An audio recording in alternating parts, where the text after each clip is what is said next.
एक नदी के किनारे एक विशाल मैदान था। उस मैदान के पास एक जंगल था। जंगल के किनारे एक गड्ढे के अंदर एक बकरी का बच्चा रहता था।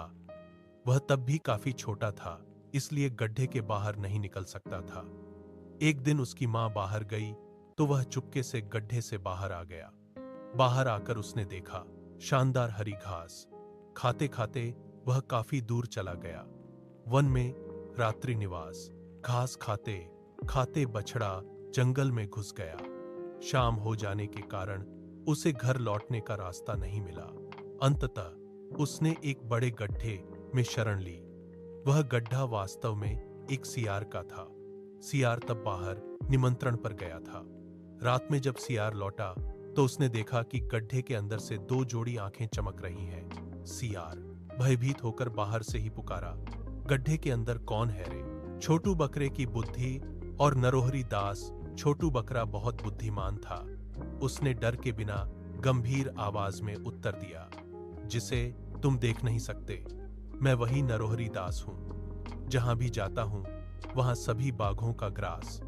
50 बाघ मेरे एक एक ग्रास। यह सुनकर सियार तो डर से व्याकुल हो गया। उसने सोचा, जरूर कोई भयानक जानवर उसके बिल पर कब्जा कर लिया है। वह जान के डर से भाग गया। बाघ और सियार की दशा।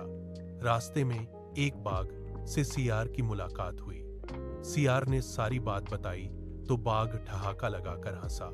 उसने कहा, चलो तो देखें कौन है वह नरहरी दास। लोमड़ी डर रही थी, इसलिए बाघ ने उसे सुझाव दिया कि वे एक दूसरे की पूंछ को कसकर बांधकर एक साथ जाएं। जब वे बिल के सामने पहुंचे तो बकरी के बच्चे ने उन्हें फिर से देखा।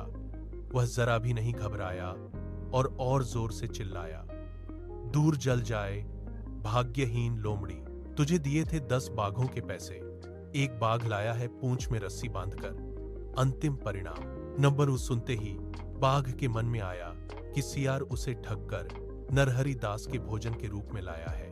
बाघ एक पल भी न रुककर भाग गया। उसकी पूंछ से बंधा सियार जमीन पर गिरता हुआ घिसटने लगा। बाघ के डर से उन्होंने फिर कभी उस गड्ढे की ओर मुड़कर भी नहीं देखा और बकरी का बच्चा निडर होकर अपनी मां के पास लौट गया। निष्कर्ष, यह कहानी हमें सिखाती है कि केवल शारीरिक शक्ति ही पर्याप्त नहीं है।